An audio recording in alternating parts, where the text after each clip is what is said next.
So, how does one cultivate an awesome relationship with themselves? Right? I think this is a really, really important and fascinating question because the relationship that you have with yourself is probably the most important relationship that you can ever have in this lifetime, right? Even more than romantic relationships.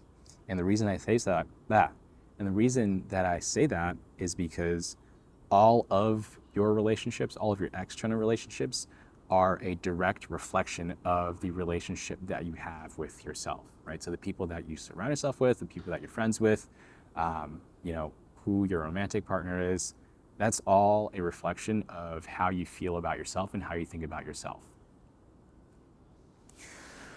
And I wish that, among other things, I wish that this was taught in school is how to, number one, be yourself, but number two, how to love yourself, right? Nobody teaches you that, you know, not even your parents, right? Sometimes your parents teach you the opposite of that, which is really, really unfortunate. But this topic is something near and dear to my heart because in my own healing journey, this was the probably the most pivotal and most important thing that has kind of come out of it is learning how to love myself and learning how to respect myself and learning how to just be myself. Right, for a very, very long time, I was afraid of being myself. Right, I was afraid of being judged by other people. I was afraid of, you know, people laughing at me if I were just completely myself. And obviously these are patterns that we all pick up in our childhood, and I picked it up, specifically from, my family, right, and also the people that I grew up with.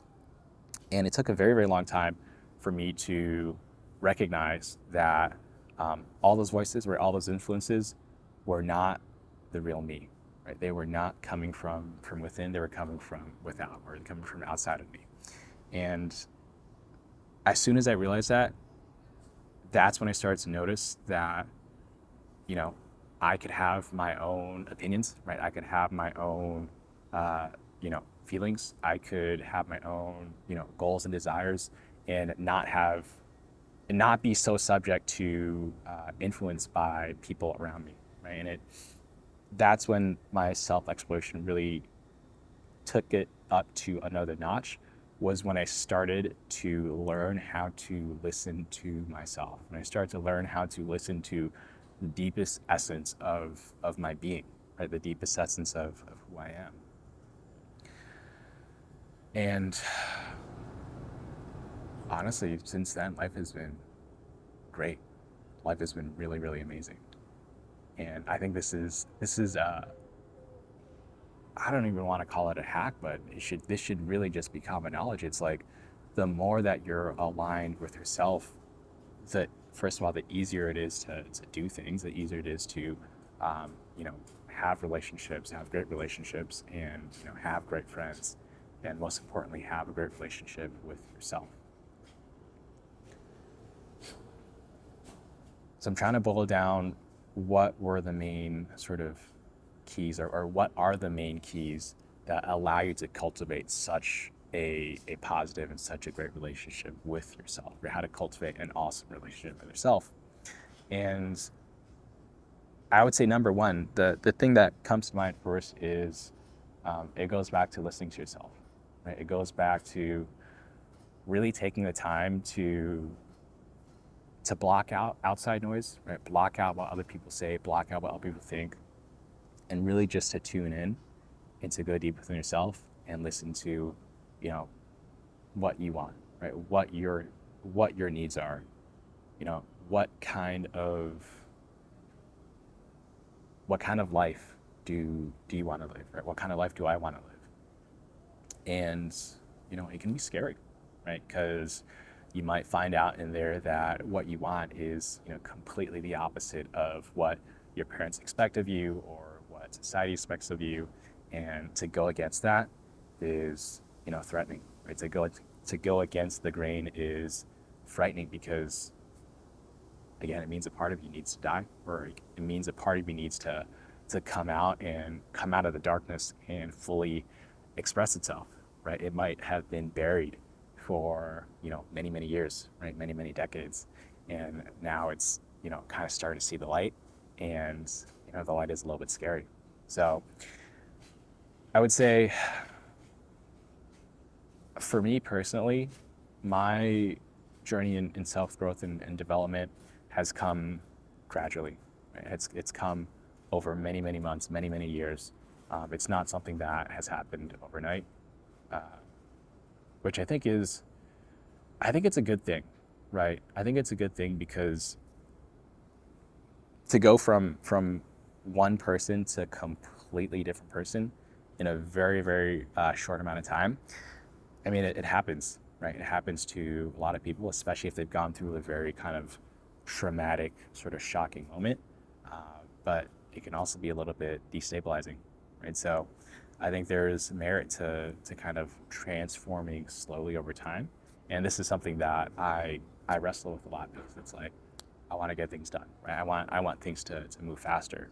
But, recognizing that this sort of process, this healing process, um, it takes years, right? It takes decades, and just being okay with that, and being okay with kind of, you know, just being on that journey, right? Being on that journey, and really releasing any expectations of the future. I think that's really important. I want to touch upon projection a little bit. Right, projection is a defense mechanism that we all do. We project our undesirable traits, motives, wants, fears onto other people, right? And then we kind of like be like, oh, that's them, that's not me. But we do it all the time, right? And projection is one of the ways that we sort of cope with the uh, parts of ourselves that we deem undesirable, or that uh, we don't want to accept, and we don't want to express. And I think this is a really great milestone for you if you're starting to get to know yourself and start to cultivate this deeper relationship with yourself. Is ask yourself, in what ways, in what areas of my life, in which relationships uh, do I project, right? And also, just as important, is what do I project?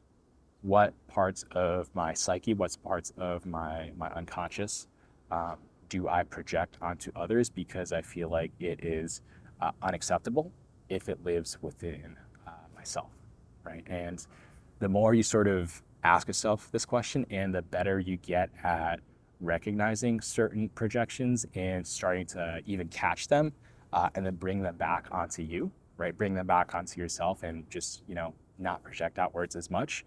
um, First of all, the better relationship you'll have with yourself. And it almost becomes a superpower because you can actually start seeing other people, project their fears and desires, whatever it is, onto you and onto other people.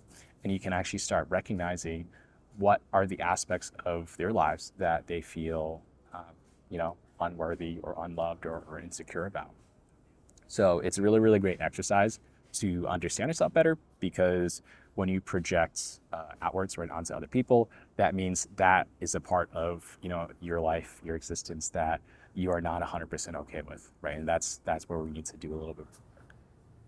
And one final thought on that is, we operate on so much judgment, right? Not only do we judge other people, but we are constantly judging ourselves, and we're constantly criticizing ourselves, right? And I think that is a trap that everybody falls into. I know for a very long time I fall into that trap. I still fall into a trap even to this day, and it's something that I'm actively working on. Is how do you judge yourself less, right? Because if you can judge yourself less, you're not going to have the need to judge other people, and vice versa. And I think the cure to judgment is compassion, right? Is compassion and self-acceptance, and just being able to accept yourself, right? Even if you might have thoughts that you label as negative, or judgments, very harsh judgments against yourself, or other people for what you've done or what they've done, uh, is cultivating that compassion, cultivating that self-love, right? Because if you love yourself, if you're compassionate, to yourself, you're not going to want to judge yourself, right? Because you're ready enough, right? You're ready enough as it is, as you were born.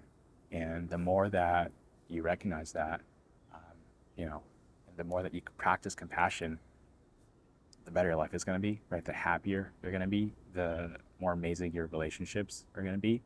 And then obviously, the more amazing the relationship with yourself is going to be, right? One of the most, no, actually, scratch that.